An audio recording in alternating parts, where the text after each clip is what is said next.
Yo, what is up guys, Revert here, and this is a new kind of video concept I'm doing on my second slash third channel. This is I guess the first official video on this channel, but it's called Revert Reviews, and yeah, so as you tell by the title, I've been rewatching One Piece, so this is kind of my review on the Blue East Saga, so I'm gonna do it by saga, not arc, so yeah, getting down to it. If you don't know what One Piece is, I think it's the greatest anime of all time, one of the greatest mangas of all time, comics in general. It's just the story is just amazing. And so I decided I'm caught up on the manga, I'm caught up on the anime, and I decided, you know what, I'm gonna rewatch it. So I started rewatching it about 2 weeks ago, maybe three. I don't really remember. I have like I tweeted it, so I can probably find the tweet and put it on the screen. But yeah. So I mean, obviously, if you don't know how One Piece starts with Luffy, coming out of a barrel, and I feel like on first watch, it's not a great kind of opening, but on second watch, that like I think the opening, like the his entrance to the show, just like fits so perfectly with what the show is, and I don't know how to explain it exactly, but it's just like it's so unexpected for an opening or an entrance, I guess, but it's also like the show is just so unexpected. The story, there's so much to it. Everybody says, oh, it's kind of boring. It's hard to get into for the first however many episodes. And I will say on rewatch, bro, Romance Dawn was great.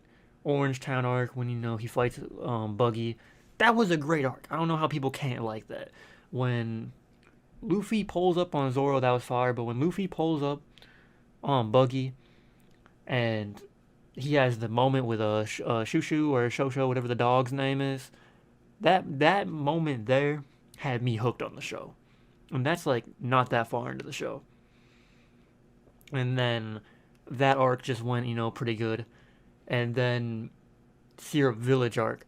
When I first watched it on first watch, it was very boring. It was probably the most boring arc in the first 60 episodes. On rewatch, I really enjoyed it. I enjoyed Usopp's character a lot more. It made me appreciate his character a lot more. Because if you're caught up on One Piece, there's like stuff that goes into it, but like everything Usopp lies about, Loki comes true and whatnot. But his character, the thing I realized about Usopp's character is he's a regular dude. Like, if you look at everybody else in the crew, like they're all monsters, and then you have Usopp, who is just a regular dude fighting against fishmen and all-time strong characters that he's just not on par with, and he still finds a way to outsmart them. And I feel like his character is very underrated because everybody hates how annoying he is, or how unbrave, or unbrave, I guess it's not the right word, but how scared he gets and how he always lies, blah blah blah. But like, I don't think they take into account how much Usopp did in the early arcs. Before we had Frankie in the shipwright, like, Usopp was the one fixing the Going Merry. Like, they wouldn't have made it as far as they did without Usopp. I feel like he's very underrated. But, on to, from Syrup Village, you obviously got the Barati arc. Again, if I scuff names, I'm sorry. But, that arc, like, seeing Zoro get folded so early on, like it was the first glimpse of like they are strong, but they are not that strong. And like seeing how easily Mihawk just folded Zoro, and up to this point, obviously, we have not seen them lose. Like, they were folding almost everybody with like no difficulty. But then Mihawk just folds Zoro. Like, it was kind of like, I don't know. And on rewatch, obviously the fight is just more entertaining. Like, everything's more, you pick up on stuff more, I guess. You like rewatching, you very much see stuff and you're like, oh, this is cool how they did this, or this kind of teases this foreshadows this, blah blah blah. But like that, and then Sanji and Sanji's flashback is always fun to watch and pretty sad, but it's good. And yeah, I mean that whole arc as well is just very good. And then from Barati arc, we obviously go to Arlong Park, which I feel like is definitely the peak of the East Blue Saga for everybody that's watching. It's like it is like everybody's kind of moment where they're like, dang, One Piece is amazing. Like this, that's like the first glimpse of like how good the story is. The amount of stuff it touches on in that small little arc. It's only like I don't even know how many chapters it is or how many episodes it is. I think it's like 12 episodes and it might be 20 chapters. I don't remember exactly, but how a show an anime an animated show or comic book can dive into problems such as racism, corrupt government, like slavery, uh, shit. There's like so much like that you can really dive into, like problems, money, trust, bonds, like adoption type of bonds and stuff. As in, like one of the themes was with Nami and her mom and her sister that their bond was stronger than blood. Like you just because you're not blood related doesn't mean you're not as close, if that makes sense. And then obviously it speaks on Arlong, enslaving them, whatnot, like superior beings. It's very cool how the show can just touch on all these real world problems and just put it in a different perspective. Like it's just so like I don't know beautiful. Like that's like the best word to say. Like that is a beautiful arc, and how he explained and dived into everything was just beautiful.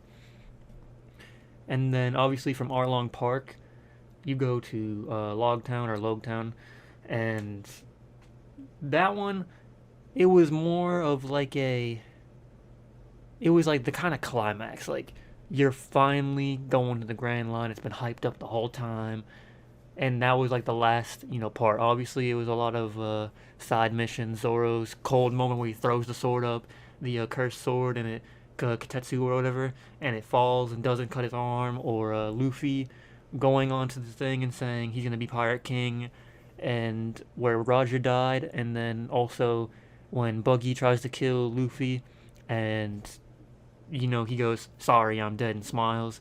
How much that like paralleled obviously Roger was just very cool, and also like it just was perfect. You know what I'm saying? And then on rewatch, obviously you notice more people, so you notice like, oh shoot, that's Dragon. Obviously, a lot of people don't know what Dragon is. So I'm sorry, spoilers, obviously, but yeah, like seeing Dragon was the one who saved Luffy. Obviously, nobody knows that until you watch it, but then rewatching, knowing, oh my god, that's Dragon, is just very cool. It's just so well written, and obviously they all had their own solo little missions on the island. Like I said, Zora with the sword, Sanji with the fishing competition. Usopp had the 1v1 with what was it, Daddy the Bounty Hunter or something like that. And it's the first time we see Usopp really like. I mean, you kind of saw it in Syrup Village, but it was the first time he really like manned up and was like brave. Like obviously, he had his moment in the Arlong Park where he fought the fishmen. And he was like, "Oh, I can't, be a coward right now." But this one where he put his pride on the line and like hits that little whale in the crown from like hundreds of yards away with a slingshot. Like he is so cold, man. Like I said, he is so underrated. Like I feel like people hate on Usopp way too much, especially in the earlier arcs. He is honestly the goat. And yeah, then you have Logtown. Then you have that filler arc with like the dragon and the Warship Island or whatever.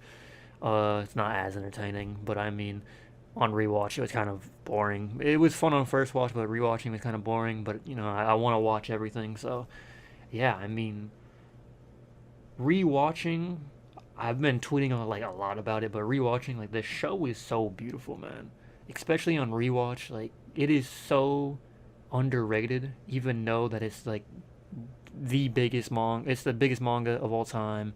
It's the second highest comic of all time. It's one of the most popular animes of all time. But like to see how much people aren't watching it, I guess, like it is just so good. And obviously it's starting to become more popular now because of TikTok trends. People, hopping on the trend of like, oh, One Piece is amazing. Like if y'all didn't know, like I should have said it earlier, but I started watching One Piece like 4 years ago. It was like my third anime. I literally went from Naruto or SAO to Naruto straight to One Piece. and then to Bleach. Like I watched the big three. Those like my first like four animes. But like the show is just so well done, man. The anime, and obviously I started reading the manga. I caught up on the manga, so that's even more perfect. So I hate when people are like, well, the pacing's bad.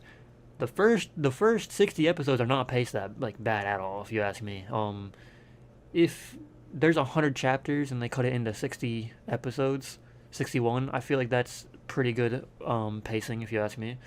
Um, Obviously with Toei, they do some like stuff where they have those like still shots of the face where they'll just swap back for a couple times, and yeah, it gets annoying, but there's so much ways to get around that now because now you have Pace Piece, which is like a website that cuts out all the bad pacing. You have the manga, which is perfect. Like manga is legit perfect. Or you can just watch and skip fillers, which there's not a lot of filler, or skip through. And the recap is not bad either. People complain about the recap. I timed it. It really isn't bad at all. It's the first like almost 2 minutes is the opening, which is understandable because the opening is like peak. That first opening when you hear wealth, fame, power, like that just goes crazy, bro. That is such a good opening, and then from that to has that like 20, 30 seconds of recap from weekly watchers, which is again like almost every show has that. So I feel like East Blue Saga is definitely one of the underrated sagas in the show, even though it is the starting one, because a lot of people always say like, "Oh, it took me this many episodes to get into it." I feel like that's just cap, because like I said, I got hooked into the show early on, like I don't know when I think the buggy arc, Orange Town or whatever, was the arc that hooked me. Obviously, like just with him and the dog, I feel like that moment kind of like solidified like what is important in the show. Like he explained how his treasure's the hat or whatever, but like the dog's treasure was like the most important thing to that dog with the food shop or the dog store, the pet store, and whatever his name is, Moji, destroyed that, and that like Luffy didn't like that. Like I don't know. It's just he's a pirate. He acts like a pirate, but he's also so empathetic. But his empathy shows in different ways, and also a recurring theme, not just in this arc, but I've noticed throughout the whole show, is how much he really was like foreshadowed for Gear 5. This is spoilers, so like man. But like obviously for anybody who's caught up in the manga, Luffy is Gear 5 is his fruit is actually the Nika Nika fruit or whatever, Sun God Nika. And it's the liberation or whatever, the liberator. And throughout the whole show, he's always been shown as that. He's always freeing people from their problems or in different ways.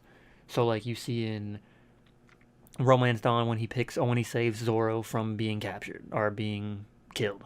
He saves Sanji from never chasing his dreams or being stuck as a chef in the boat. You have Sir Village. He saves Usopp and the village from the Black Cat pirates. Arlong Park. He frees and saves everybody from Arlong. It's a recurring theme throughout the show, and even out in Alabasta, which obviously I'm gonna rewatch that next. Obviously I'm rewatching all of One Piece, but in Alabasta he frees Vivi and her people. In Skypiea he frees them from Enel. Like it's a recurring theme that he has always been a liberator. He's always been one to free people from their problems and like it's not just freeing people as in like, oh, we're freeing them from crocodile. It's like he is freeing people from their problems. Like Nami hated pirates. She hated, she didn't have trust, and he freed her from that problem. Like he showed her what friendship is, what trust is, and he freed her from that like fear of not being able to have friends because she's afraid of them dying or had the fear of being betrayed. Like I don't know, it's just so well done and well written. But yeah, this is the first Revert reviews episode.